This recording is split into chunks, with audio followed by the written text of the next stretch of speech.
bây giờ một xe chở sao nó quay vô vẽ thì nó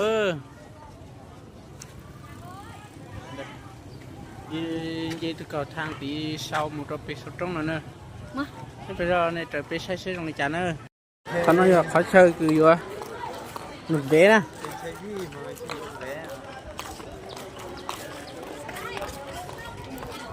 80.000 nhé 2 người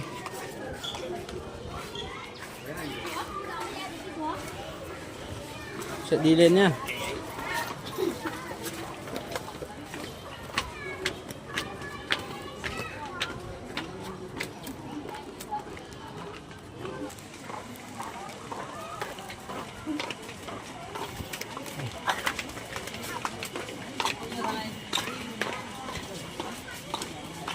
Chui vào trong rừng.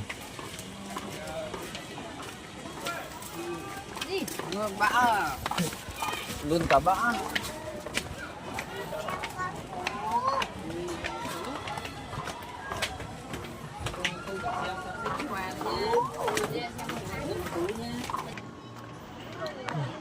Để lấy cái nào anh thử cái nhẹ cái nhẹ ngon lưỡi buồn tỏ không đặt được.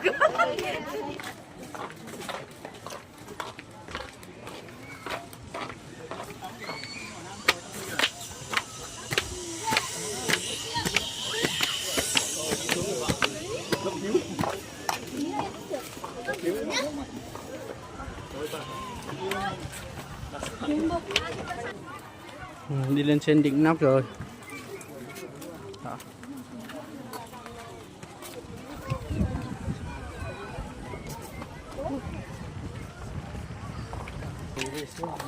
Ôi tuần lên dốc thôi nha anh em ạ.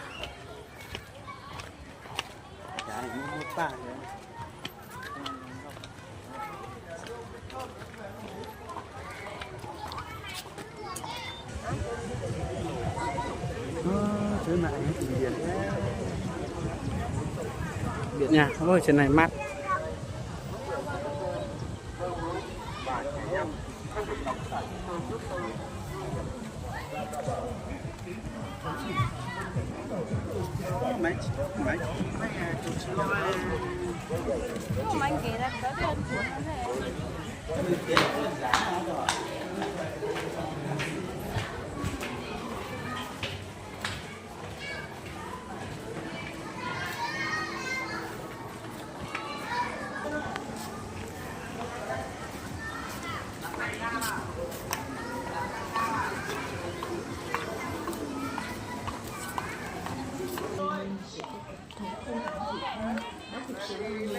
đặc biệt là cảnh đại nội hối kết hợp ở huyện Hạ Long, huyện Chợ Đỏ. Triển lãm được chia thành 9 chủ đề như Việt Nam, Đại Dương, Nhìn Rộng, Ai Cập, Dân Họa, Thường Tiên, Khổng Lồ và đề tài trên thế giới.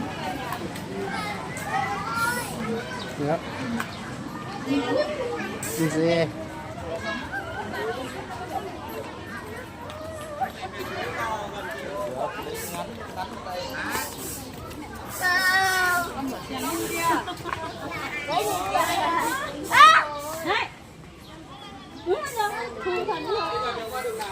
Chim đâu, chim một con đâu. Anh lấy.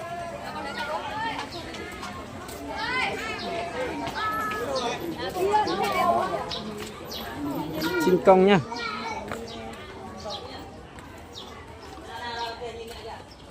Con kia là con gì nhỉ? Con lừa.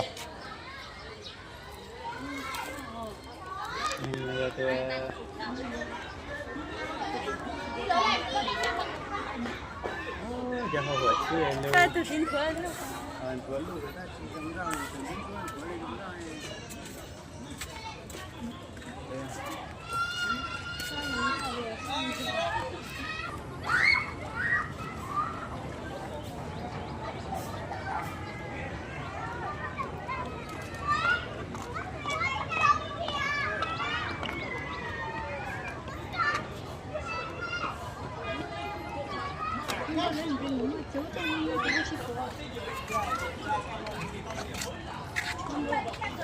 Chim công nha, chim công.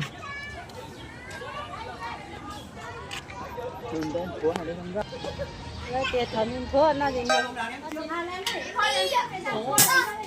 Chuyển mềm đi con, chuyển mềm. Lên lưng được không ai phạt. Ai đâu, ra từ về lên được. Bác ơi,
Để xe, tôi tự coi để xe.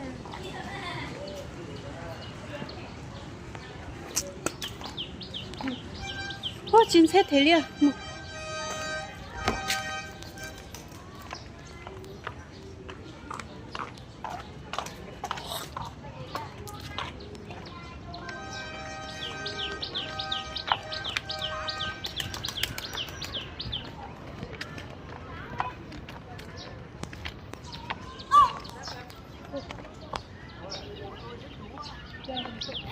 Chưa được.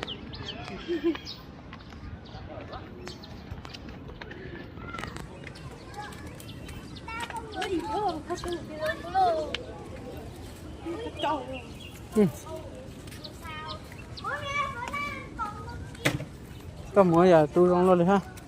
Hả? Có mua chạy tu rong luôn đi ha. Đây không có mà đây không có mà.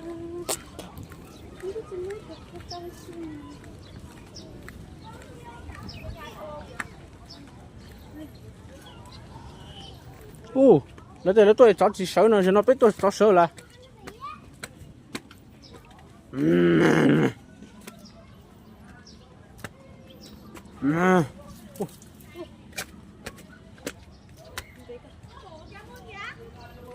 Nè. Như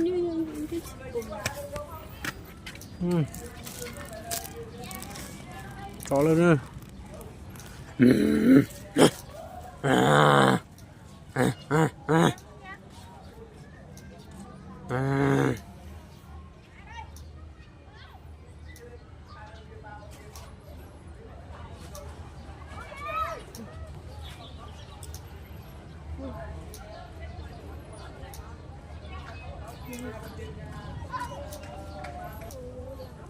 Úi giời, hai con hổ vằn luôn. Thật luôn. Úi giời. đeo dao à? Chưa chưa. Muốn đây. Ngồi kia con nha.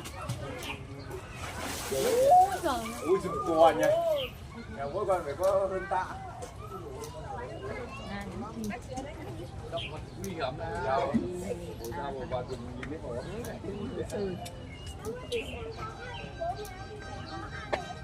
Nguy hiểm. Đâu đây mà, con hổ đây mà. Đây này, con hổ đây. Đi trong chụp nó. Con. Ui kìa, cẩn thận. Con này vồ nhau rồi, chọi nhau rồi. Đấy, trên đấy con này béo thế nhỉ? Béo. Đây là cho hổ em. Vô là cô bé vô đều á. Mẹ quạt Ả Rập nó toàn bắt phải cầm đuôi. Em đi đang có sư tử. Sư tử ở đâu? Nằm đi, nằm trên này. Đi. Ở trên nhà mình. Sư tử ấy. Đi lên đi xem nó này. Sư tử chưa? Như nó hả thì mình không học.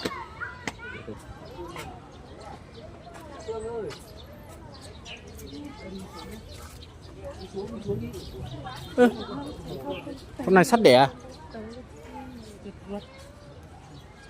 Bố bé con. Bố bé con á. Nó hơn tạ thôi. Đặc biệt của hổ Tân Nguyên thì vẫn vậy em nữa. Dài nhỉ. Chắc nó ngủ lên kia. Họ mèo. Đỗ ơi ăn coca không?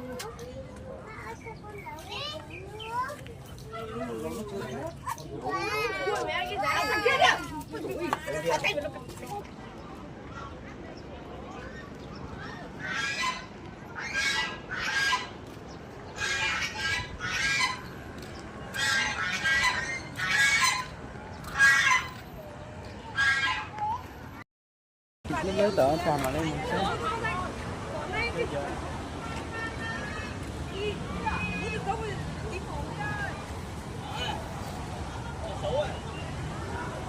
đi để ta tay vào cho cá sấu để tặng Cái xe cả sổ của cái hộ của dù cả sổ.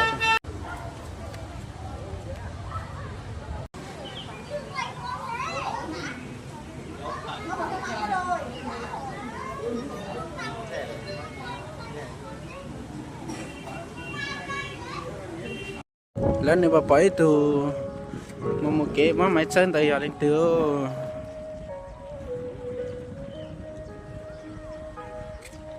bác sẽ dần từ nó